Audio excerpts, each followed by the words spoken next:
नमस्कार दोस्तों, आप सभी का सूथुर ऑफिशियल है। अब यूट्यूब चैनल में आप सभी का स्वागत है। दोस्तों, राजस्थान पुलिस से कांस्टेबल भर्ती परीक्षा 2025 के नवीनतम पाठ्यक्रम के अनुसार दोस्तों मॉडल पेपर की टेस्ट सीरीज शुरू की गई है, जिसमें अपने दोस्तों यहाँ पर जो मॉडल पेपर है वो कंप्लीट हो चुके हैं। आज हम अपना जो मॉडल पेपर लेके आए हैं, ये मॉडल पेपर है बहुत ही शानदार और आपके एग्ज़ाम में हूबहू आपको ऐसा ही पेपर है वो परीक्षा में देखने को मिलेगा। दोस्तों, अगर आपने पिछले मॉडल पेपर का टेस्ट नहीं दिया है तो आप प्ले लिस्ट में जाकर वहाँ पर आपको फोल्डर मिल जाएगा Rajasthan police constable model paper के नाम से। तो आपको वहाँ फोल्डर मिल जाएगा और आप वहाँ जाकर पिछले मॉडल पेपरों का टेस्ट है वो अवश्य दे। साथ ही आपको उसका जो लिंक है वो प्ले लिस्ट का वो आपको डिस्क्रिप्शन में मिल जाएगा। तो यहाँ पर वह जाकर भी टेस्ट दें वो दे सकते हैं। तो आपका सूथुर ऑफिशियल है हब यूट्यूब चैनल को अभी तक सब्सक्राइब नहीं किया है तो सब्सक्राइब ज़रूर करें और बेल आइकन को दबाएं। क्लास को लाइक और अपने दोस्तों के पास शेयर ज़रूर करें। और ये परीक्षा पैटर्न के आधार पर ये मॉडल पेपर है आपके लिए लेके आए हैं दोस्तों। और साथ ही साथ आप क्या करेंगे, आप अपने कमेंट बॉक्स में कमेंट करके बताइए कि आपके कितने क्वेश्चन है वो राइट हो गए हैं। और कमेंट बॉक्स में हिप्पी दे रखा है तो हिप्पी आप ज़रूर करें दोस्तों। ठीक है, तो चलिए आज की क्लास का शुभारंभ करते हैं। क्लास का पहला ही क्वेश्चन आपके सामने। किसी परमाणु का परमाणु क्रमांक उसके नाभिक में उपस्थित प्रोटॉन के उसके नाभिक में उपस्थित प्रोटॉन के क्या होता है दोस्तों। तो उसके प्रोटॉन के ये दोस्तों बराबर होता है। क्या होता है, तो ये बराबर होता है। तो यहाँ पर आपका ए ऑप्शन है वो बिल्कुल है राइट हो जाएगा। ठीक है, नेक्स्ट क्वेश्चन है मार्च 2025 के लिए ICC men's player of the month किसे चुना गया है। तो इसका जो राइट आंसर वो क्या हो जाएगा दोस्तों, किसको चुना गया मार्च 2025 के लिए ICC men's players of the month, तो किसको चुना गया है। तो यहाँ पर इसका जो राइट आंसर है वो क्या हो जाएगा दोस्तों। चलिए सभी यहाँ पर इसका राइट आंसर है वो कमेंट बॉक्स में लगाएं। क्या होगा इसका राइट आंसर। चलिए फटाफट तरीके से क्या करेंगे, एक बार सभी के चैनल को सब्सक्राइब करेंगे और क्लास को लाइक ज़रूर कर दीजिएगा दोस्तों। ये क्लास आपके लिए बहुत ही महत्वपूर्ण है। आप ये क्लास को लास्ट तक ज़रूर देखें। ठीक है दोस्तों, लास्ट तक देखें। तो बताइए मार्च 2025 के लिए ICC men's players of the month किस चुना गया है। तो ये किसका चुना गया है, तो यहाँ पर इसका राइट आंसर होगा श्रेयस अय्यर को। सी ऑप्शन है बिल्कुल है राइट है हो जाएगा। चलिए नेक्स्ट क्वेश्चन है डॉक्टर पूनम गुप्ता ने भारतीय रिजर्व बैंक के डिप्टी गवर्नर के रूप में किसका स्थान लिया है। तो बताइए किसका स्थान लिया डॉक्टर पूनम गुप्ता भारतीय रिजर्व बैंक के डिप्टी गवर्नर के रूप में, तो किसका स्थान लिया है। तो इसका सही उत्तर हो जाएगा दोस्तों। तो ये किसका स्थान लिया है, तो ये लिया है माइकल डी पात्रा का स्थान लिया है। माइकल डी पात्रा का स्थान लिया है। तो यहाँ पर आपका ए ऑप्शन है वो बिल्कुल सही हो जाएगा दोस्तों। ठीक है, चलिए नेक्स्ट क्वेश्चन है भारत का पहला समर्पित deep water content shipment hub कौन सा बंदरगाह है। तो दोस्तों वो है भारत का पहला समर्पित deep water content transshipment hub कौन सा बंदरगाह है। तो दोस्तों वो है विजिजम अंतर्राष्ट्रीय बंदरगाह है। विजिजम अंतर्राष्ट्रीय बंदरगाह है। तो यहाँ पर आपका बी ऑप्शन है वो बिल्कुल है राइट हो जाएगा। ठीक है, चलिए नेक्स्ट क्वेश्चन है पद्मश्री राम साय पांडे का हाल ही में निधन हो गया। वह किस पारंपरिक लोक नृत्य से जुड़े थे। तो किस पारंपरिक लोक नृत्य से जुड़े थे। तो बताइए कौन से पारंपरिक लोक नृत्य से जुड़े हुए थे। तो इस प्रश्न का सही उत्तर हो जाएगा दोस्तों। बताइए, तो यह जुड़े हुए थे दोस्तों राई नृत्य से। किससे जुड़े हुए थे, तो ये जुड़े हुए थे दोस्तों राई नृत्य से। इसका राइट आंसर हो जाएगा राई नृत्य। तो यहाँ पर आपका जो बी ऑप्शन है वो बिल्कुल राइट हो जाएगा। नेक्स्ट क्वेश्चन है, प्रधानमंत्री नरेंद्र मोदी को मित्र विभूषण अवार्ड किस देश के राष्ट्रपति ने प्रदान किया? तो बताइए, देश के राष्ट्रपति ने प्रदान किया, किस देश के राष्ट्रपति ने प्रदान किया था प्रधानमंत्री नरेंद्र मोदी को मित्र विभूषण अवार्ड किस देश के राष्ट्रपति ने प्रदान किया? तो इसका राइट आंसर है वो हो जाएगा दोस्तों, वो किया था श्रीलंका के राष्ट्रपति अनुरा कुमारा दिसानायक ने मित्र विभूषण सम्मान वह दिया गया था मोदी जी को। तो यहाँ पर आपका जो सी ऑप्शन है वो बिल्कुल राइट हो जाएगा दोस्तों। कौन सा? C option. ठीक है, चलिए नेक्स्ट क्वेश्चन है, मुख्यमंत्री कन्या योजना में बीपीएल परिवार, SC ST मिनिस्ट्री के अलावा अंत्योदय परिवार, आस्था कार्ड धारकों, आर्थिक रूप से कमजोर विधवाओं आदि की कन्याओं के विवाह हेतु मूल सहायता राशि कितनी है? तो दोस्तों इसकी मूल सहायता कितनी राशि है? तो इसमें मूल सहायता राशि दोस्तों इसमें है 21,000 है। तो यहाँ पर भी ऑप्शन है राइट होगा। नेक्स्ट क्वेश्चन है, प्रधानमंत्री मातृ वंदना योजना के तहत यदि दूसरा बच्चा लड़की हो या तो सभी शर्तें और दस्तावेजों की जांच के बाद कितनी एक मुश्त राशि दी जाती है? तो बताइए कितनी है जो एक मुश्त राशि है वो प्रदान की जाती है? तो दोस्तों कितनी एक मुश्त राशि है वो प्रदान की जाती है? तो इसका जो सही उत्तर हो जाएगा दोस्तों वो क्या हो जाएगा? चलिए बताइए फटाफट तरीके से इसका राइट आंसर लगाइए। कितनी दी जाती है? तो दोस्तों यहाँ पर अगर दूसरी लड़की हो तो उसको जांच के बाद में है उसको 6,000 रुपये एक मुश्त राशि है उनको प्रदान की जाती है, 6,000 रुपये। तो यहाँ पर सी ऑप्शन है वो बिल्कुल राइट हो जाएगा। चलिए नेक्स्ट है, मुख्यमंत्री आयुष्मान आरोग्य योजना के तहत प्रति परिवार प्रति वर्ष कितनी रुपए तक का कैशलेस उपचार प्रदान किया जाता है? तो मुख्यमंत्री आयुष्मान आरोग्य योजना के तहत प्रति परिवार प्रति वर्ष कितने रुपए तक का कैशलेस उपचार प्रदान किया जाता है? तो इसका राइट आंसर हो जाएगा वह दोस्तों इसमें देखिए कितना। तो दोस्तों कितना हो जाएगा, कितनी है जो कैशलेस उपचार है वो प्रदान किया जाता है? तो सभी को पता होना चाहिए कितना प्रदान किया जाता है दोस्तों। तो वो यहाँ पर आपका हो जाएगा 25 लाख है, 25 लाख का कैशलेस इलाज है वो प्रदान किया जाता है प्रति परिवार को। चलिए नेक्स्ट क्वेश्चन है, किशोरी बालिका योजना 1 अप्रैल 2022 से राज्य के कितने आकांक्षित जिलों में शुरू की गई है? तो सही उत्तर हो जाएगा दोस्तों वह कितने जिलों में इसको चालू की गई है? तो दोस्तों वो है जो आकांक्षित बालिका योजना है वो 1 अप्रैल 2022 को राज्य तो ये शुरू की गई है। तो कितने ज़िलों के अंदर है? तो ये दोस्तों 5 ज़िलों में, इन 5 ज़िलों में 12 करौली जोधपुर का 12 करौली जैसलमेर धौलपुर और सिरोही में बी ऑप्शन राइट होगा। नेक्स्ट क्वेश्चन है, मुख्यमंत्री निःशुल्क निरोगी राजस्थान योजना का मुख्य उद्देश्य क्या है?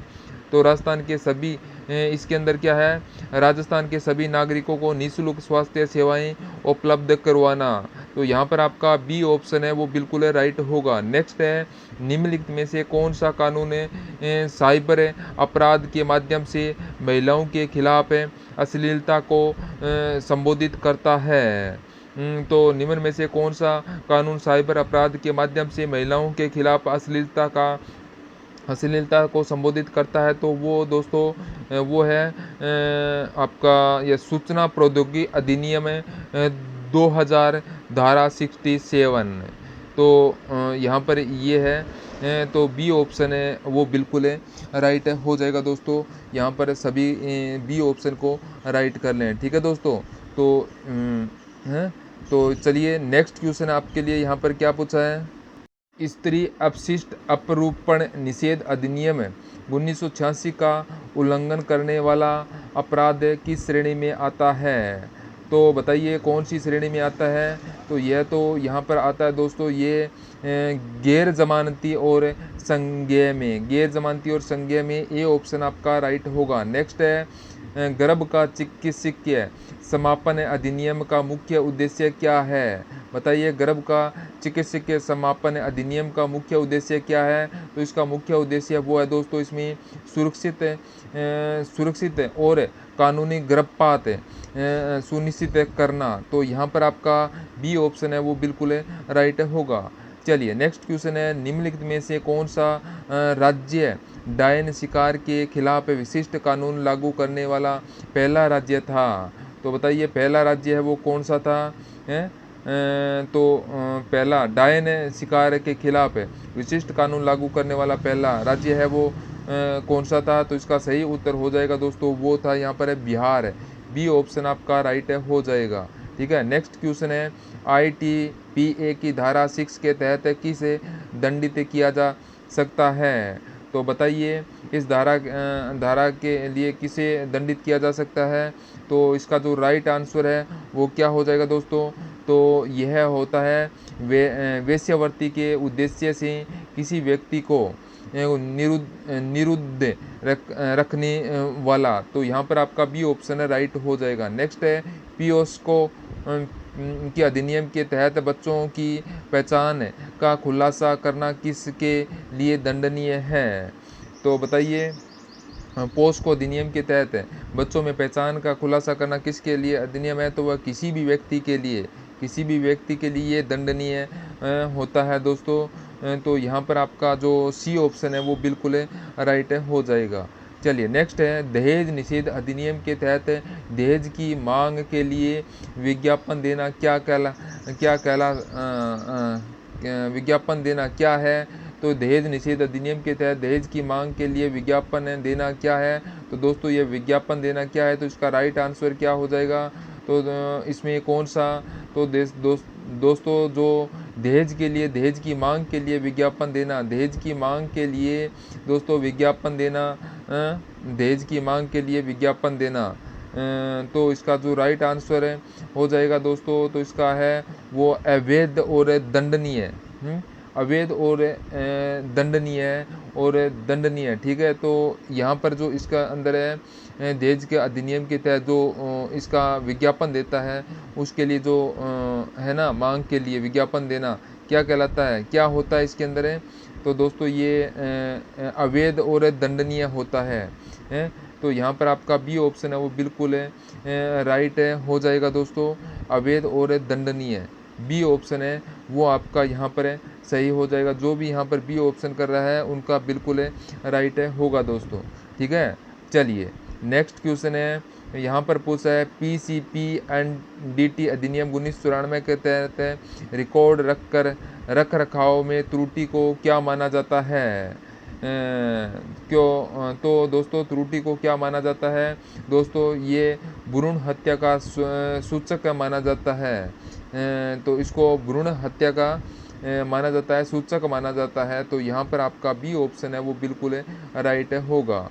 नेक्स्ट क्वेश्चन है, सती निवारण अधिनियम 1987 के तहत अपराधों का मुकदमा कहाँ चलाया जाता है?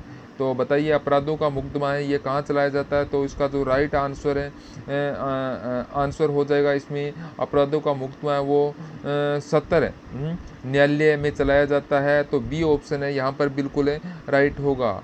चलिए नेक्स्ट क्वेश्चन है, सती निवारण अधिनियम 1987 के तहत अपराधों व या अपराधी की प्रकृति क्या है? तो बताइए अपराधी की प्रकृति है वो दोस्तों क्या है? तो यह है गैर जमानती और संज्ञेय। तो यहाँ पर आपका बी ऑप्शन है वो बिल्कुल राइट हो जाएगा। चलिए नेक्स्ट क्वेश्चन आपसे क्या पूछा है, अगस्त माह में भारत में उष्ण कटिबंधीय पूर्वी जेट स्ट्रीम धारा किस अक्षांश पर प्रभावित होती है? तो बताइए कौन सी अक्षांश पर ये प्रभावित होती है? तो दोस्तों जो इसका जो राइट आंसर है वो यहाँ पर क्या हो जाएगा? तो बताइए दोस्तों, तो सभी है फटाफट तरीके से इसका राइट आंसर लगाएं। तो इसका राइट आंसर हो जाएगा इसमें देखिए प्रवाह होती है दोस्तों वो है 15 डिग्री उत्तर में। ठीक है, 15 डिग्री उत्तर अक्षांश में प्रवाहित होती है दोस्तों ये पूर्व पश्चिम जेट स्ट्रीम। ठीक है, तो ये धारा यहाँ पर है, इसमें जो बी ऑप्शन है वो यहाँ पर है आपका बिल्कुल राइट हो जाएगा। ठीक है दोस्तों, तो कोई भी गलत नहीं करेगा, तो बी ऑप्शन को राइट कर देना है। चलिए नेक्स्ट क्वेश्चन है, यहाँ पर पूछा है कि परिवार कल्याण विषय भारत के संविधान की किस अनुचित सूची में दिया गया है? तो दोस्तों ये परिवार कल्याण विषय भारत के संविधान की किस अनुसूची में दिया गया है? तो इसका जो राइट आंसर हो जाएगा दोस्तों वो है अनुसूची 11 में। कौन सी अनुसूची? अनुसूची 11 में इसका सही उत्तर हो जाएगा। तो यहाँ पर आपका डी ऑप्शन है, डी ऑप्शन है वो बिल्कुल राइट होगा दोस्तों, यहाँ पर है डी ऑप्शन। चलिए नेक्स्ट क्वेश्चन है यहाँ पर है कि क्या पूछा है? तो 6 से 14 वर्ष उम्र में बालकों की शिक्षा के अवसर उपलब्ध कराने हेतु कौन सा संविधान संशोधित किया गया है?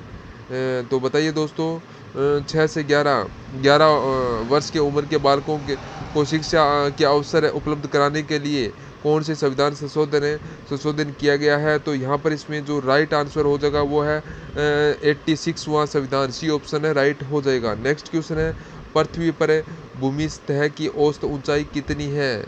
तो बताइए पृथ्वी पर भूमि सतह की औसतन ऊंचाई है वो कितनी है? तो दोस्तों वो है 840 मीटर, 840 मीटर, बी ऑप्शन है वो बिल्कुल है राइट हो जाएगा। नेक्स्ट क्वेश्चन है विश्व का सबसे बड़ा एवं प्राचीनतम समुद्र कौन सा है? तो बताइए विश्व का सबसे बड़ा एवं प्राचीनतम समुद्र कौन सा है? तो इसका जो राइट आंसर हो जाएगा इसमें कौन सा? तो यहाँ पर आपका हो जाएगा दोस्तों वो है प्रशांत महासागर। कौन सा? प्रशांत महासागर है, प्रशांत महासागर। तो बी ऑप्शन है वो बिल्कुल सही उत्तर हो जाएगा। प्रशांत महासागर विश्व का सबसे बड़ा गहरा और प्राचीनतम समुद्र है, ठीक है। और पृथ्वी के कुल क्षेत्रफल का 1/3 भाग है ये, इसका राइट आंसर हो जाएगा बी ऑप्शन है, बी ऑप्शन है यो बिल्कुल सही उत्तर हो जाएगा दोस्तों। तो यहाँ पर आपको याद में रखना है, ठीक है। चलिए नेक्स्ट क्वेश्चन है निम्न में से कौन सी महाराष्ट्र की नृत्य शैली है? तो बताइए महाराष्ट्र की नृत्य शैली दोस्तों कौन सी है? तो वो है लेजिम, लेजिम है ये महाराष्ट्र की नृत्य शैली है और यह युद्ध कला पर आधारित नृत्य में प्रमुख है। तो यहाँ पर सी ऑप्शन है राइट होगा। चलिए नेक्स्ट क्वेश्चन है जर्मनी में आर्थिक महामंदी की शुरुआत हुई? तो बताइए जर्मनी में आर्थिक महामंदी की शुरुआत है वो दोस्तों कब हुई? तो इसका जो राइट आंसर हो जाएगा वो है 1929 में। कब हुई थी? 1929 में, बी ऑप्शन है बिल्कुल सही उत्तर हो जाएगा। याद रखना क्योंकि दोस्तों 1929 में वॉल स्ट्रीट एक्सचेंज यानी कि शेयर बाजार के धाराशाही हो जाने के बाद जर्मनी को अमेरिका से मिल रही आर्थिक सहायता है वो बंद हो गई, ठीक है। तो यहाँ पर आपका जो बी ऑप्शन है वो बिल्कुल सही उत्तर हो जाएगा दोस्तों। तो यहाँ पर ये आपको याद में रखना है। तो यहाँ पर आपका बी ऑप्शन है वो बिल्कुल राइट होगा। चलिए नेक्स्ट क्वेश्चन है यदि मौद्रिक नीति ब्याज दरों में के प्रबंधन और धन की आपूर्ति से संबंधित है तो राजकोषीय नीति किससे संबंधित है? तो बताइए किससे संबंधित है? जो राजकोषीय नीति किससे संबंधित है? तो दोस्तों यहाँ राजकोषीय नीति है यह किससे संबंधित है? यह संबंधित है दोस्तों किससे? कराधान और सरकारी खर्चा, कराधान और सरकारी खर्च से संबंधित है। तो यहाँ पर आपका बी ऑप्शन है वो बिल्कुल राइट हो जाएगा। नेक्स्ट क्वेश्चन है शिवालिक ढाल के समानांतर नदियों द्वारा बिछाई गई कंकरीली संकरी पट्टी जानी जाती है? तो शिवालिक ढालों के समानांतर नदियों द्वारा बिछाई गई कंकरीली संकरी पट्टी जानी जाती है। तो दोस्तों ये जानी जाती है, इसका राइट आंसर हो जाएगा वो है कौन सा? बाबर। तो यहाँ पर ए ऑप्शन है वो बिल्कुल राइट हो जाएगा, ठीक है। चलिए नेक्स्ट क्वेश्चन है निम्नलिखित में से निम्न हिमालय से संबंधित श्रृंखला है? तो बताइए हिमालय से संबंधित श्रृंखला है तो दोस्तों वो है इसमें पीर पंजाल धौलाधार महाभारत ये है। तो यहाँ पर दिए गए सभी है उपरोक्त राइट हो जाएंगे। चलिए नेक्स्ट क्वेश्चन है कौन सी नदी ने मगध के यातायात जल वितरण एवं जमीन को उपजाऊ बनाने में महत्वपूर्ण योगदान दिया है? तो बताइए कौन सी नदी ने मगध की यातायात जल वितरण एवं जमीन को उपजाऊ बनाने में महत्वपूर्ण योगदान दिया है? तो इसका राइट आंसर हो जाएगा दोस्तों वो है गंगा और सोम नदी। कौन सी नदी?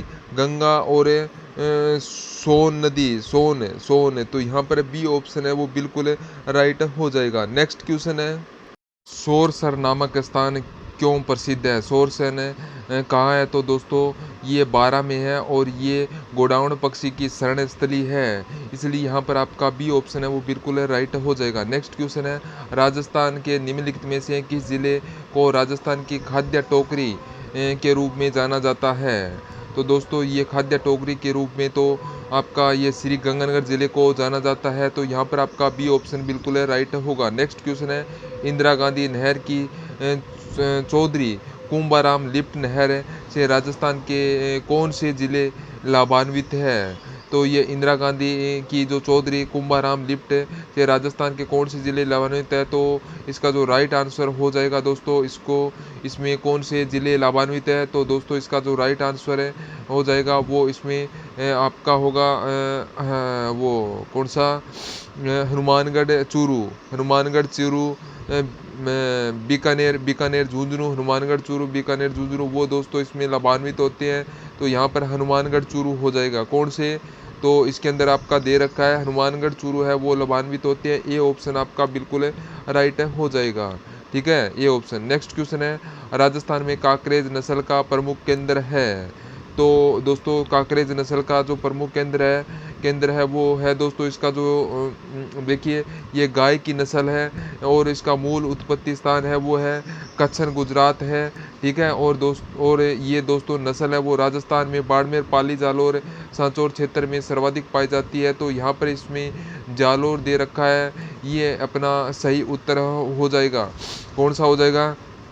अपना यहाँ पर जालोर दिया हुआ है, तो अपना यहाँ पर जालोर बिल्कुल राइट होगा। बी ऑप्शन है वो बिल्कुल सही हो जाएगा। नेक्स्ट क्वेश्चन है, सूची फर्स्ट को सूची सेकंड में सम्मिलित करना है। सूची फर्स्ट में हवाई अड्डे हैं और सूची सेकंड में ज़िले हैं। तो दोस्तों यहाँ पर देखिए नाल हवाई अड्डा कहाँ पर है? तो दोस्तों नाल हवाई अड्डा यह बीकानेर में है। कहाँ पर है? बीकानेर में है। फिर है महाराणा प्रताप हवाई अड्डा कहाँ कहाँ है? तो दोस्तों महाराणा प्रताप हवाई अड्डा ये आपका उदयपुर में है। कहाँ पर है? उदयपुर में है। फिर है रातानाडा हवाई अड्डा कहाँ पर है? तो ये रातानाडा हवाई अड्डा ये जोधपुर के अंदर है। कहाँ पर है? तो ये जोधपुर में। और फिर है लालगढ़ हवाई अड्डा, ये कहाँ पर है दोस्तों? तो ये आपका श्री गंगानगर है। लालगढ़ हवाई अड्डा श्री गंगानगर में है। तो दोस्तों यहाँ पर इसका राइट आंसर क्या हो जाएगा भाई? तो नाल हवाई अड्डा बीकानेर, महाराणा प्रताप हवाई अड्डा उदयपुर, रातानाडा जोधपुर, लालगढ़ हवाई अड्डा श्री गंगानगर। तो यहाँ पर इसका जो राइट आंसर क्या हो जाएगा? तो यहाँ पर होगा आपका 3 1 2 4। कौन सा? 3 1 4 2।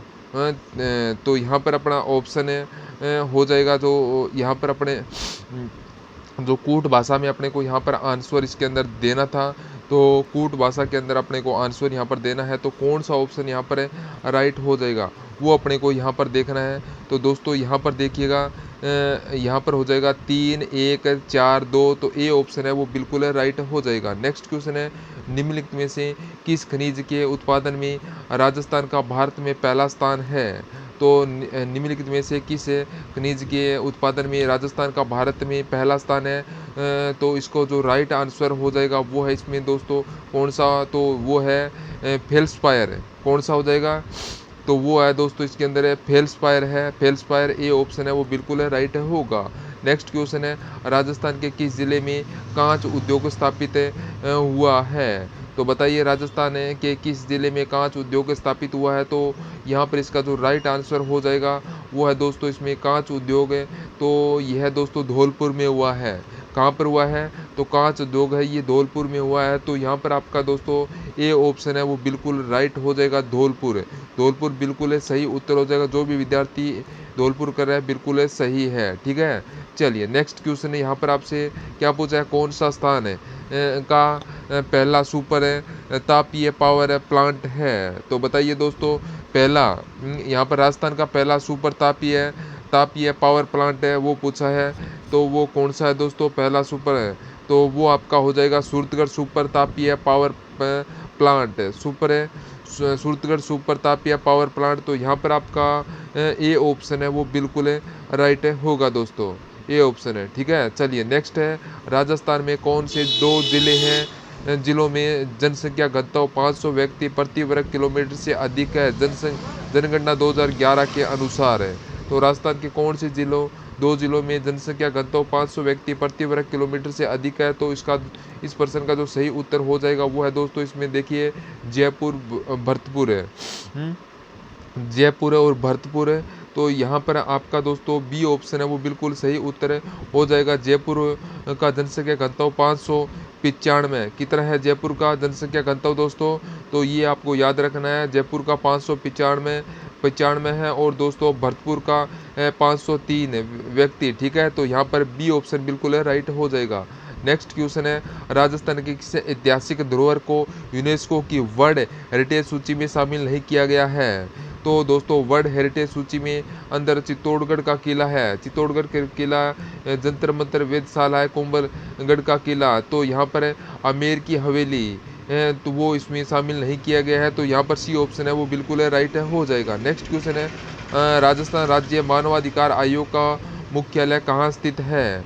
तो दोस्तों ये मुख्यालय वो कहाँ पर स्थित है? तो यह जयपुर में स्थित है। तो यहाँ पर आपका ए ऑप्शन है बिल्कुल है राइट हो जाएगा। नेक्स्ट क्वेश्चन है, सामाजिक एवं राजनीतिक चेतना के लिए स्वामी दयानंद ने राजस्थान की पहली यात्रा कब की? तो बताइए, दयानंद सरस्वती ने राजस्थान की पहली यात्रा है वो कब की थी? तो दोस्तों इसका राइट आंसर वो हो जाएगा इसका जून 1865 में। तो कब की थी? तो जून 1865 में इन्होंने पहली यात्रा की थी। इसका सी ऑप्शन है वो बिल्कुल राइट उत्तर हो जाएगा। दोस्तों ये करौली में राजकीय अतिथि के रूप में आए थे और ये सर्वप्रथम राजस्थान राइट आंसर हो जाएगा। यहाँ पर सी ऑप्शन है बिल्कुल राइट होगा। नेक्स्ट क्वेश्चन है, वीर विनोद ग्रंथ के अनुसार प्रसिद्ध चित्तौड़ किले का निर्माण किसके द्वारा कराया गया था? तो बताइए, सही उत्तर हो जाएगा दोस्तों वो है चित्रांगन मौर्य के द्वारा है। तो यहाँ पर इसकी जो निर्माण है वो करवाया था चित्रांगन मौर्य के द्वारा। तो यहाँ पर आपका ए ऑप्शन है वो बिल्कुल राइट हो जाएगा। चलिए नेक्स्ट क्वेश्चन है, सहजोबाई का गुरु कौन था? बताइए सहजोबाई का गुरु है वो कौन था? तो इसका राइट आंसर हो जाएगा दोस्तों वो है चरणदास जी। यहाँ पर बी ऑप्शन है वो बिल्कुल सही उत्तर हो जाएगा, याद रखना। ठीक है, चरणदास जी की प्रमुख शिष्यों में संत सहजोबाई और संत दयाबाई का उल्लेख मिलता है, ये आपको इसमें याद रखना है। ठीक है दोस्तों, तो यहाँ पर आपका कौन सा होगा? तो यहाँ पर आपका बी ऑप्शन है वो बिल्कुल राइट हो जाएगा। चलिए नेक्स्ट क्वेश्चन है, किस लोक देवता की पत्नी उनकी मृत्यु के बाद सती हो गई? तो बताइए किस लोक देवता की पत्नी उसकी मृत्यु के बाद सती हो गई?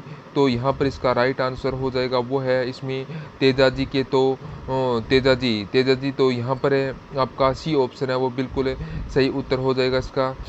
ठीक है दोस्तों, सही उत्तर सी ऑप्शन होगा। नेक्स्ट क्वेश्चन है, तो यहाँ पर आपसे पूछा है कि टेराकोटा मूर्तियाँ निर्माण में से किस से बनाया जाती है? तो बताइए टेराकोटा मूर्तियाँ निम्नलिखित में से किस से बनाई जाती है? तो दोस्तों इसका सही उत्तर हो जाएगा वो है कौन सा, सिरेमिक जैसी मिट्टियों से, सिरेमिक जैसी मिट्टी से दोस्तों टेराकोटा मूर्ति है वह बनाई जाती है। तो यहाँ पर ऑप्शन नंबर ए बिल्कुल राइट होगा। चलिए नेक्स्ट क्वेश्चन है, कोटा के किस शासक के काल को कोटा स्कूल की चित्रशैली का उत्कृष्ट काल माना जाता है?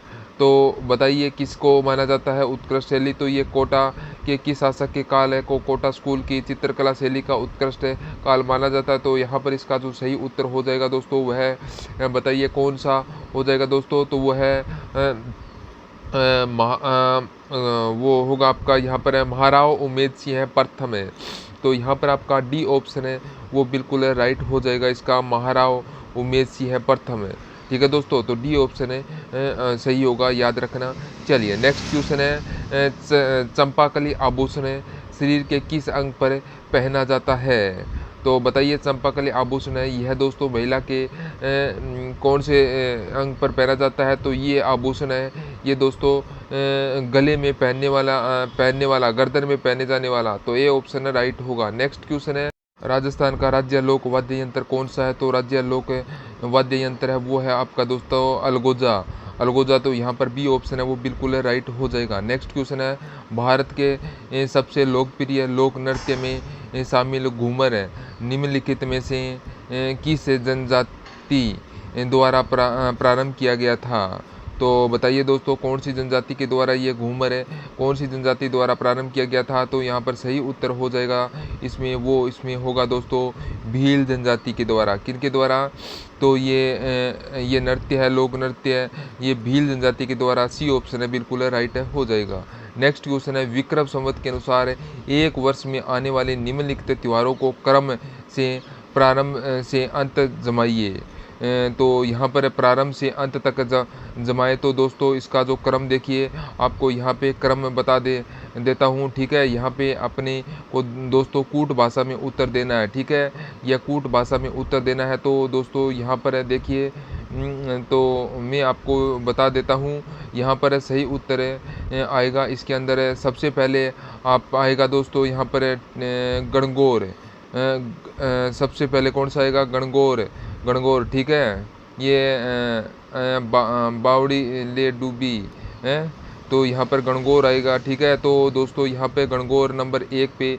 फिर आएगा दोस्तों इसमें कृष्ण जन्माष्टमी, फिर आएगा कृष्ण जन्माष्टमी, फिर आएगा दोस्तों इसमें गणेश चतुर्थी, गणेश और फिर आएगा दोस्तों 3 नंबर पर आपका आएगा गणेश चतुर्थी आएगा, और गणेश चतुर्थी। और इसके बाद में दोस्तों चौथे नंबर पर आएगा ये दीपावली।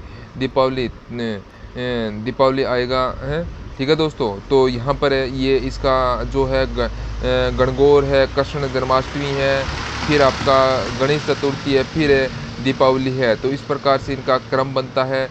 तो यहाँ पर ये क्या हो जाएगा दोस्तों, यहाँ पर इसका जो कूट भाषा में अपने को इसका आंसर देना था, तो इसमें कौन कौन सा यहाँ पर राइट होगा दोस्तों, कौन सा ऑप्शन यहाँ पर अपना राइट हो जाएगा, देखिएगा।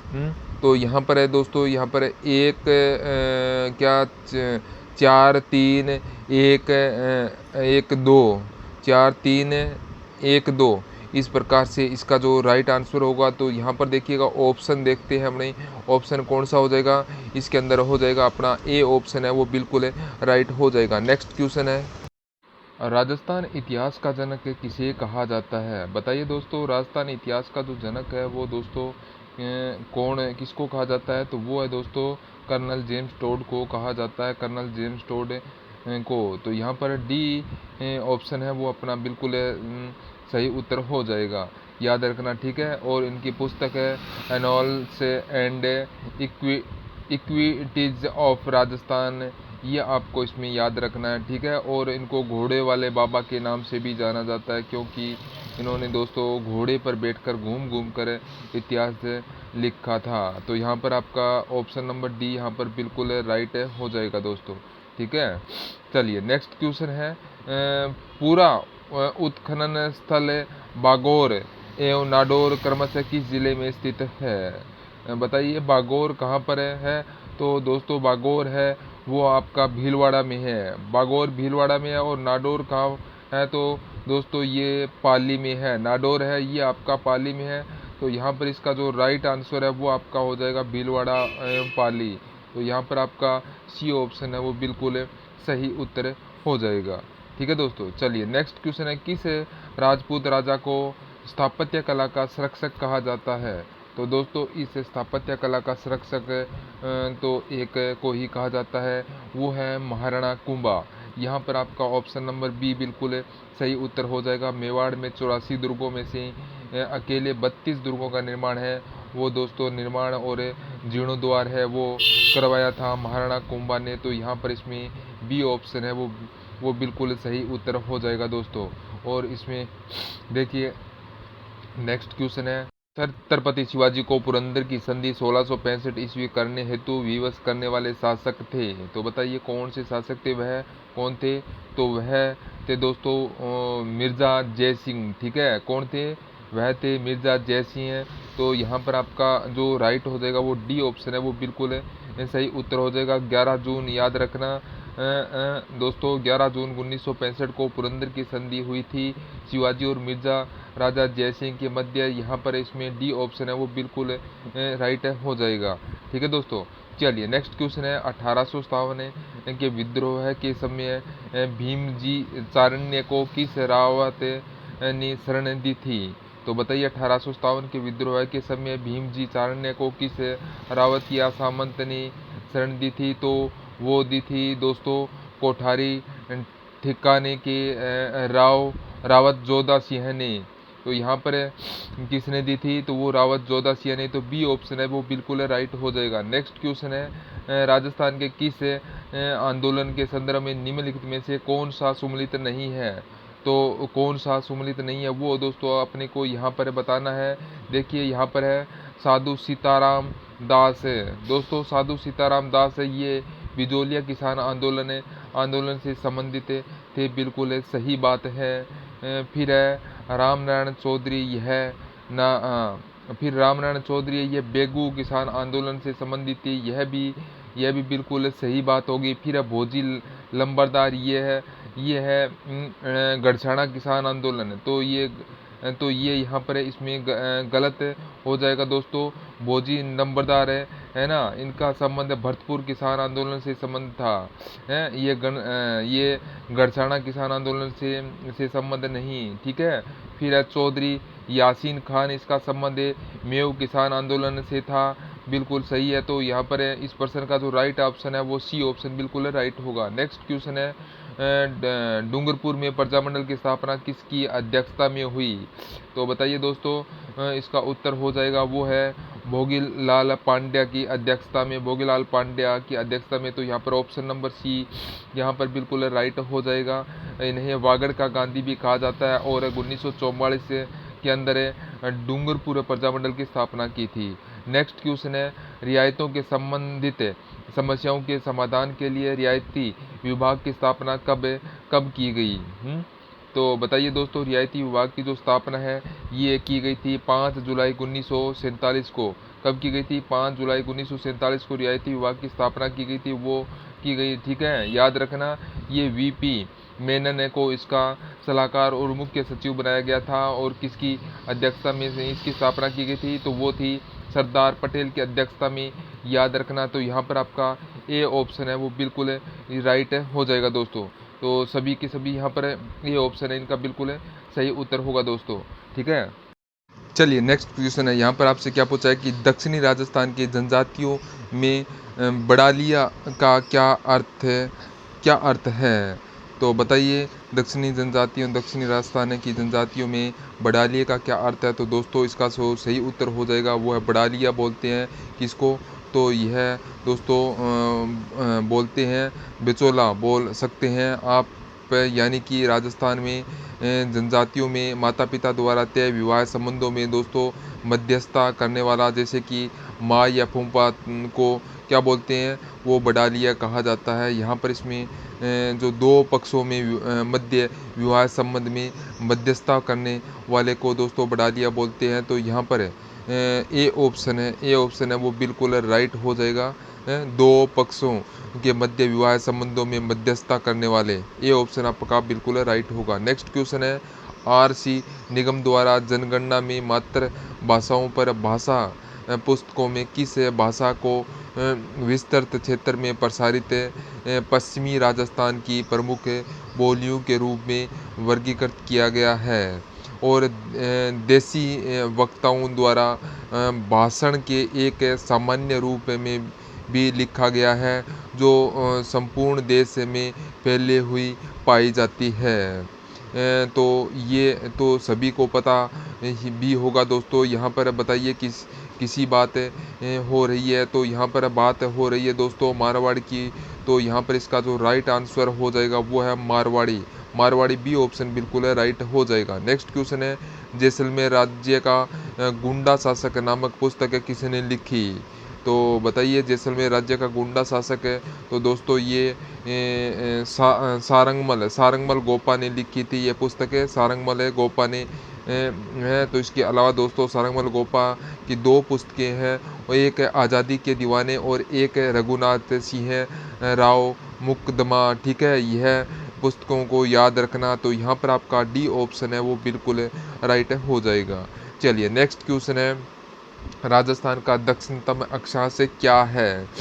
तो बताइए राजस्थान का दक्षिणतम अक्षांश क्या है, बताइए। तो दोस्तों इसका जो राइट आंसर हो जाएगा वो है इसमें कौन सा 23 डिग्री 3 उत्तरी अक्षांश है। उत्तरी अक्षांश ये दक्षिणी अक्षांश है दोस्तों, ठीक है, क्योंकि राजस्थान का विस्तार है 23 डिग्री 3 मिनट उत्तरी अक्षांश से 30 डिग्री 12 मिनट उत्तरी अक्षांश तक है। तो यहाँ पर इसका जो राइट आंसर हो जाएगा वो सी ऑप्शन होगा। नेक्स्ट क्वेश्चन है, सिरोही क्षेत्र में वर्षा जल के कारण निर्मित उबड़ खाबड़ कंकरीली भूमि को स्थानीय भाषा में कहते हैं। तो उबड़ खाबड़ कंकरीली भूमि को स्थानीय भाषा में क्या कहते हैं? तो दोस्तों इसको भागकर बोलते हैं, भागकर। तो बी ऑप्शन है बिल्कुल राइट होगा। नेक्स्ट क्वेश्चन है, सांबर झील में निम्नलिखित में से कौन सी नदी नहीं गिरती है? तो बताइए कौन सी नदी नहीं गिरती है तो सांबर झील में? तो राइट आंसर हो जाएगा दोस्तों इसमें वो है जोजड़ी, यह लूणी नदी, जोजड़ी या लूणी नदी की सहायक नदी दोस्तों, ये बाकी तीनों गिरती है, ठीक है। तो यहाँ पर डी ऑप्शन है बिल्कुल राइट हो जाएगा। नेक्स्ट क्वेश्चन है, माही नदी पर निम्न में से कौन सा बांध बना है?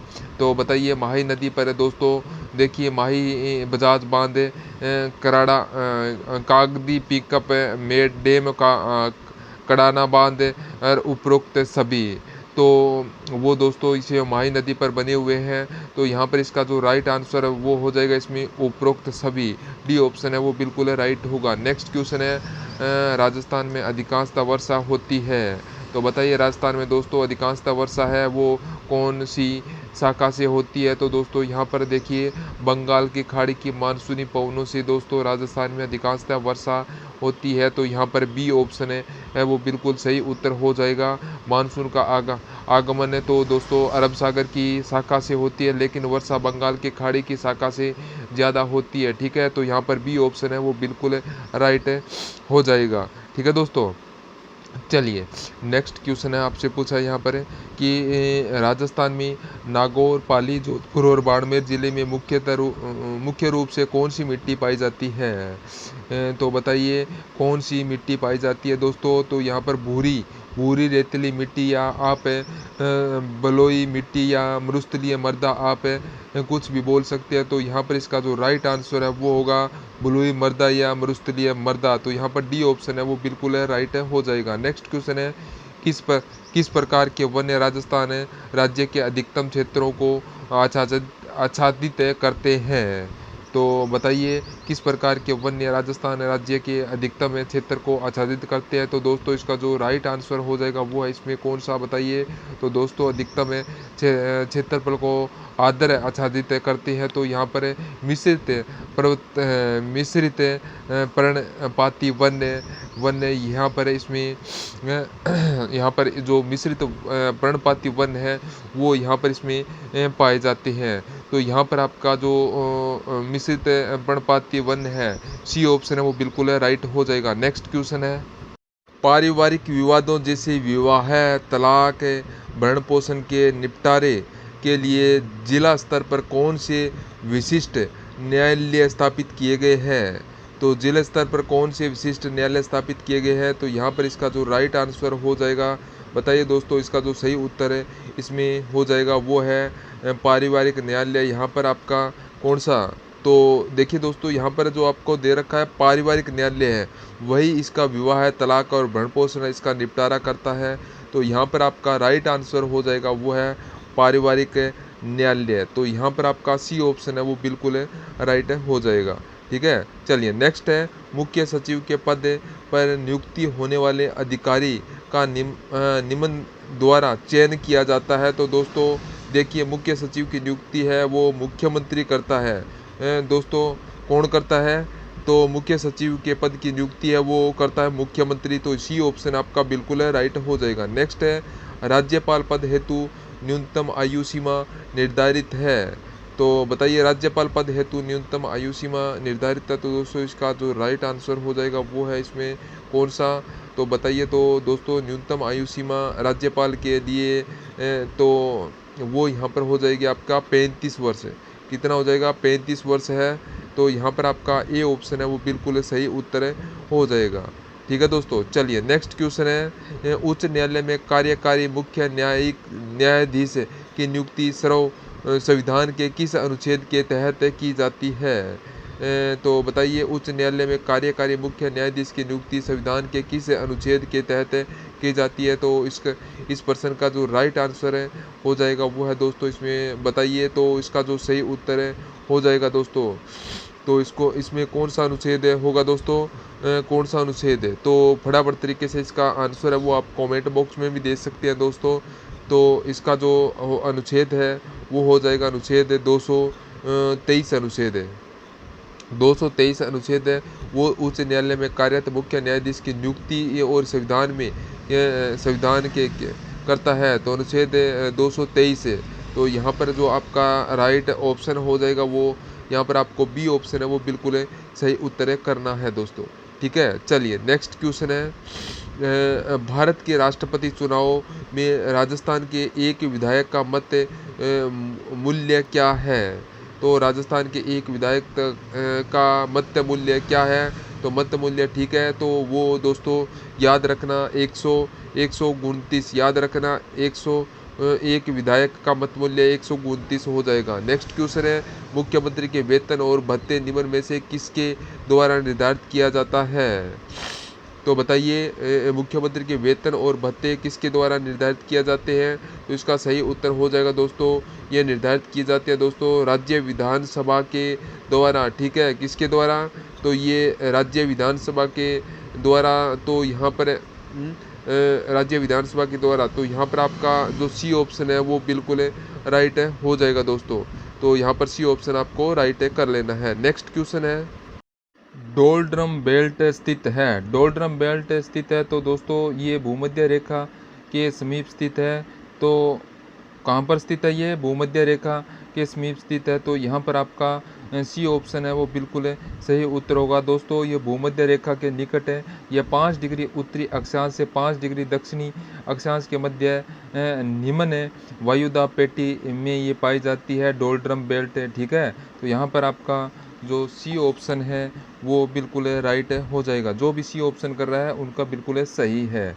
ठीक है, चलिए नेक्स्ट क्वेश्चन है, पृथ्वी दिवस है जिस दिन मनाया जाता है वह बताइए।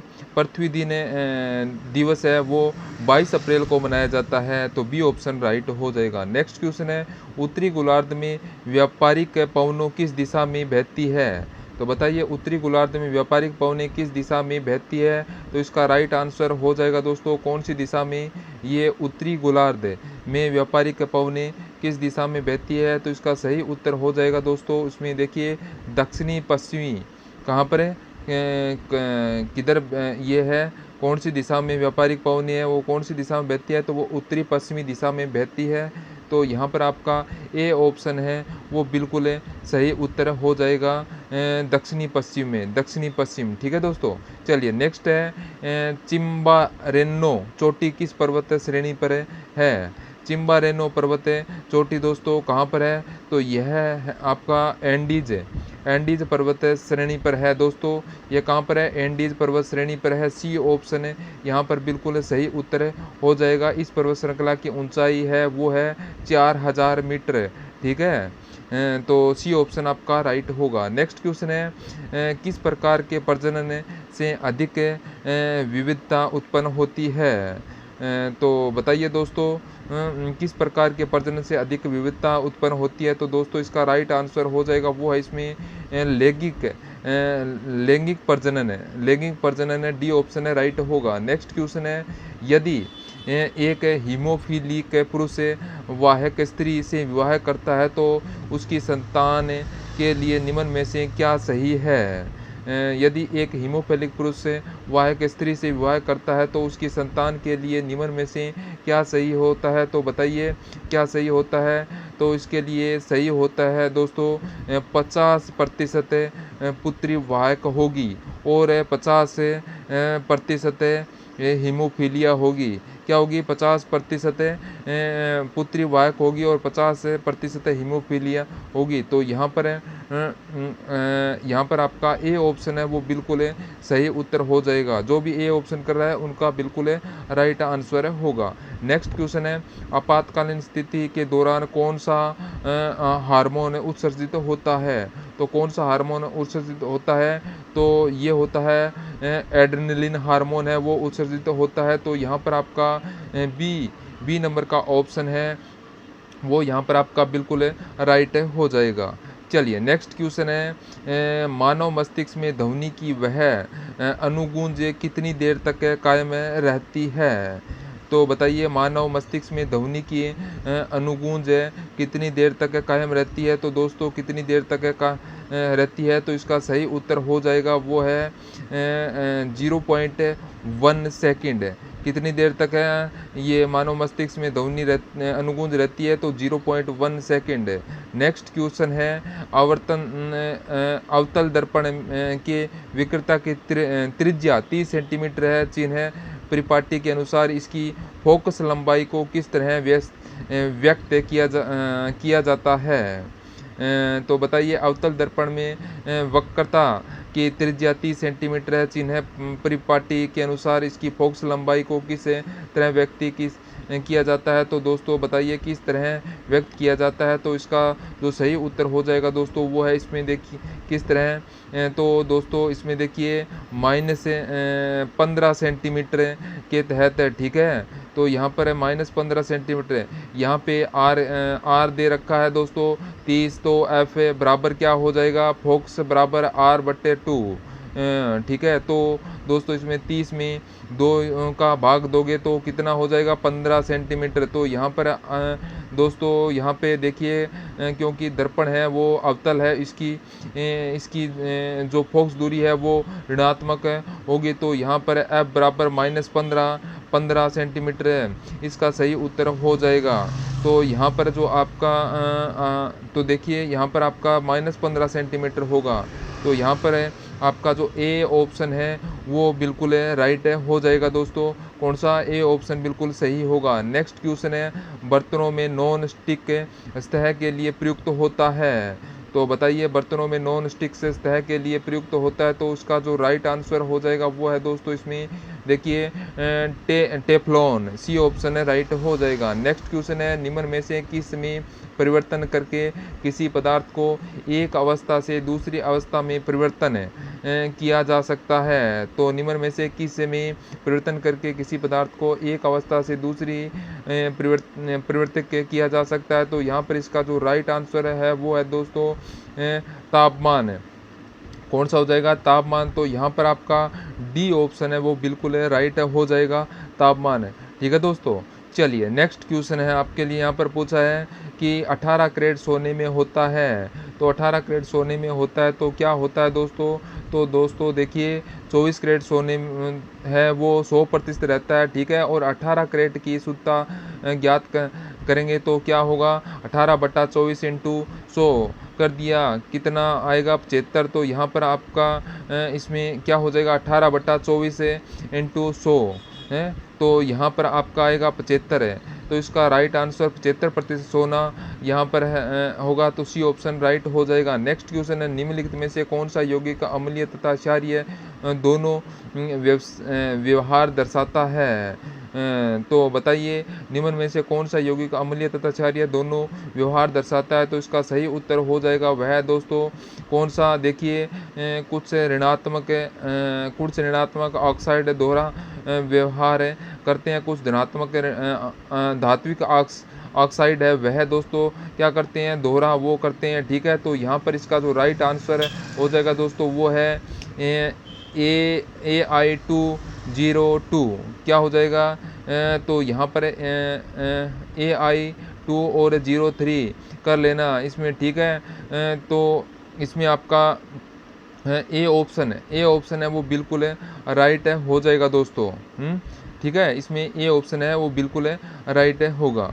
चलिए नेक्स्ट क्वेश्चन है, बेसिक का पूर्ण रूप क्या है? बताइए दोस्तों बेसिक का पूर्ण रूप क्या है? तो यहाँ पर जो इसका जो राइट आंसर हो जाएगा वो है दोस्तों इसमें बेसिक का, वो है दोस्तों यह है beginners all purpose symbolic instruction code. तो यहाँ पर ये बेसिक का ये पूर्ण रूप है बेसिक का, ठीक है। तो यहाँ पर ये डी ऑप्शन है, डी ऑप्शन है वो बिल्कुल राइट हो जाएगा दोस्तों, डी ऑप्शन, ठीक है। चलिए नेक्स्ट क्वेश्चन है, एक मेल मर्ज प्रचालन का निष्पादित करने के लिए निम्न में से कौन सा घटक आवश्यक नहीं है। तो कौन सा घटक आवश्यक नहीं है, तो दोस्तों वो है वर्ड फील्ड से, सी ऑप्शन है राइट होगा। नेक्स्ट है, एक वर्ड डॉक्यूमेंट में सिमरत को ऑनलाइन साइट की सूची को प्रदर्शित करना है, जिसे बाद में एक छात्र द्वारा छात्रों के व्यवहार पर सोशल मीडिया का प्रभाव विषय पर शोध पत्र तैयार करने के इसके लिए उपयोग करना है। इस सूची को तैयार करने के लिए वर्ड की कौन सी विशेषता उपयुक्त है। तो बताइए दोस्तों यहाँ पर वर्ड की कौन सी विशेषता है जो उपयुक्त है। तो यहाँ पर इसका जो राइट आंसर है वो क्या हो जाएगा दोस्तों, बताइए कौन सी विशेषता उपयुक्त है। तो वो है दोस्तों यहाँ पर लीकिंग ए ऑप्शन है, लीकिंग ए ऑप्शन आपका बिल्कुल राइट हो जाएगा। चलिए नेक्स्ट क्वेश्चन है, वह समृद्धि प्रबंधन योजना जो प्रोसेस को समृद्धि में गैर संगत रूप से संग्रहित करने की अनुमति है, वह समृद्धि प्रबंधन योजना को प्रोसेस को समृद्धि में गैर संगत रूप से संग्रहित करने की अनुमति देता है। तो यहाँ पर इसका जो राइट आंसर हो जाएगा वो है दोस्तों, वो है यहाँ पर कौन सा, पेजिंग, कौन सा हो जाएगा, पेजिंग है, सी ऑप्शन आपका बिल्कुल राइट होगा। नेक्स्ट क्वेश्चन है, एक्सेस टाइम से संबंध में सही विकल्प को चुने। तो एक्सेस टाइम्स के संबंध में सही विकल्प को यहाँ पर अपने को चुनना है। तो दोस्तों यहाँ पर देखिए एक्सेस टाइम्स बराबर लेटेसी टाइम्स प्लस सीक टाइम्स, तो यहाँ पर अपना ए ऑप्शन है वो बिल्कुल राइट होगा। नेक्स्ट है, निम्नलिखित में से कौन सा रजिस्टर मेमोरी का प्रकार है। रजिस्टर मेमोरी का प्रकार कौन सा है, तो दोस्तों वो है इसमें देखिए मेमोरी एड्रेस रजिस्टर और मेमोरी बफ रजिस्टर, मेमोरी बफ रजिस्टर, और फिर इसमें देखिए ये दोनों हो जाएंगे इसके अंदर, ये दोनों प्रकार है। तो ऑप्शन नंबर डी यहाँ पर बिल्कुल राइट हो जाएगा। नेक्स्ट है, चार्ट में एक बॉक्स है जिसमें हर रिकॉर्ड का नाम लिखा जाता है, कहलाता है। तो चार्ट में एक बॉक्स है जिसमें हर रिकॉर्ड का नाम लिखा जाता है, वो कहलाता है। तो वो क्या कहलाता है, तो वो कहलाता है तो दोस्तों वो कहलाता है टाइटल। क्या कहलाता है, टाइटल कहलाता है, टाइटल है। तो डी ऑप्शन है वो बिल्कुल सही हो जाएगा, टाइटल। नेक्स्ट क्वेश्चन है, कंपाइल्ड एवं असेंबलर एक तरह से के होते हैं। तो बताइए ये एक तरह के क्या होते हैं दोस्तों। तो ये क्या होते हैं, तो ये दोस्तों एक तरह के सॉफ्टवेयर होते हैं, सॉफ्टवेयर होते हैं दोनों, ठीक है। और भाषा अनुवाद सॉफ्टवेयर, तो यहाँ पर इसका राइट आंसर हो जाएगा बी ऑप्शन है वो बिल्कुल सही हो जाएगा। नेक्स्ट क्वेश्चन है, इनमें से कौन सा एक एप्लीकेशन सॉफ्टवेयर है। तो बताइए इसमें से कौन सा एक एप्लीकेशन सॉफ्टवेयर का प्रकार है। तो वो है दोस्तों ऑटोकैड, सी ऑप्शन राइट होगा। नेक्स्ट क्वेश्चन है, निम्न में से कौन सा संकेत यंत्र नहीं है। तो बताइए दोस्तों कौन सा संकेत यंत्र नहीं है। तो दोस्तों इसमें संकेत यंत्र है वो इसमें देखिए माउस है और पेन इनपुट है और ट्रैक बॉल्स है और कीबोर्ड नहीं है। संकेत यंत्र नहीं है तो कीबोर्ड नहीं है, तो डी ऑप्शन यहाँ पर आपका राइट हो जाएगा। नेक्स्ट क्वेश्चन है, पावर पॉइंट में किसी स्लाइड के नोट्स को क्या कहा जाता है। तो बताइए पावर पॉइंट के किसी नोट्स को क्या कहा जाता है। तो यहाँ पर आपका राइट आंसर हो जाएगा स्पीकर नोट्स। क्या कहा जाता है, स्पीकर नोट्स। तो यहाँ पर ए ऑप्शन है वो बिल्कुल राइट हो जाएगा। नेक्स्ट है, किसी ऑपरेटिंग सिस्टम में कीबोर्ड निश्चित क्वेरी विन्यास का प्रयोग करता है। इसे यूँ तो कि लोंगर द्वारा नुकसान पहुंचाया जा सकता है, परंतु यह साधारण कीबोर्ड हार्डवेयर की तुलना में अधिक सुरक्षित है। तो किसी ऑपरेटिंग सिस्टम में कीबोर्ड निश्चित क्वालिटी विन्यास का प्रयोग करता है। इसे यूँ तो कि लोंगर्स द्वारा नुकसान पहुंचाया जा सकता है, परंतु यह साधारणतः कीबोर्ड हार्डवेयर की तुलना में अधिक सुरक्षित है। तो इसका सही उत्तर हो जाएगा दोस्तों, वो है ऑन स्क्रीन। क्या हो जाएगा इसका राइट आंसर है? तो दोस्तों वो इसका हो जाएगा ऑन स्क्रीन। तो यहाँ पर आपका ए ऑप्शन है वो बिल्कुल राइट हो जाएगा, ए ऑप्शन। ठीक है, चलिए नेक्स्ट क्वेश्चन है। तो जो कुछ कंप्यूटर में टाइप, सबमिट या ट्रांसमिट किया जाता है उसे कहते हैं। तो बताइए उसे क्या कहा कंप्यूटर कहते हैं, क्या कहा जाता है? तो उसे हम इनपुट कहते हैं, इनपुट, कंप्यूटर इनपुट कहते हैं। ठीक है, तो क्या है, कंप्यूटर इनपुट कहते हैं, यानी कि कुछ कंप्यूटर में टाइप, सबमिट, ट्रांसमिट किया जाता है उसे कंप्यूटर इनपुट कहा जाता है। तो यहाँ पर आपका ए ऑप्शन है, ए ऑप्शन है वो यहाँ पर बिल्कुल राइट हो जाएगा। चलिए नेक्स्ट क्वेश्चन है, कंप्यूटर के लिए प्राथमिक आउटपुट डिवाइस कौन सी है? तो कंप्यूटर के लिए प्राथमिक आउटपुट डिवाइस है वो आपकी हो जाएगी मॉनिटर। मॉनिटर बी ऑप्शन है वो बिल्कुल राइट हो जाएगा। नेक्स्ट क्वेश्चन है, रिबूटिंग का अर्थ क्या है? बताइए रिबूटिंग का क्या अर्थ है? तो राइट आंसर हो जाएगा दोस्तों, इसमें देखिएगा तंत्र को पुनः प्रारंभ करना। तंत्र को पुनः प्रारंभ करना यह रिबूटिंग का अर्थ है। यहाँ पर बी ऑप्शन है वो बिल्कुल सही हो जाएगा दोस्तों। तो सभी यहाँ पर बी ऑप्शन को राइट कर दें। ठीक है, चलिए नेक्स्ट क्वेश्चन है। तो यहाँ पर आपसे पूछा है कि ENIAC को किस प्रथम पूर्ण इलेक्ट्रॉनिक कंप्यूटर का पूर्ण रूप है? तो किसका पूर्ण रूप है? यह electronics numericals integrative and computer, C option है राइट होगा। नेक्स्ट क्वेश्चन है, निम्नलिखित में से कौन सा नेटवर्क का मुख्य उद्देश्य है? तो बताइए दोस्तों, बताइए कौन सा नेटवर्क का मुख्य उद्देश्य है? तो इसका सही उत्तर हो जाएगा दोस्तों, वो है इसमें त्वरित संचार, साधारण भागीदारी और गोपनीयता और उपरोक्त सभी। तो यहाँ पर डी ऑप्शन राइट होगा, उपरोक्त सभी। नेक्स्ट है, निम्न में से कौन सी फॉन्ट की एक शैली स्टाइल नहीं है? तो बताइए दोस्तों कौन सी है जो एक फॉन्ट की शैली या स्टाइल नहीं है, कौन सा है? तो देखिए रेगुलेटर है, सुपर है, इंटेलिक्स है और बोल्ड है। तो सुपर स्टिक्स नहीं है, तो बी ऑप्शन राइट होगा। नेक्स्ट है, प्रत्येक यूज़र का ईमेल एड्रेस है। तो बताइए प्रत्येक यूज़र का ईमेल एड्रेस है। तो यहाँ पर इसका जो राइट आंसर है वो क्या हो जाएगा दोस्तों, क्या होता है? तो ये होता है कि विशिष्ट यूनिक होता है। सी ऑप्शन आपका बिल्कुल राइट हो जाएगा।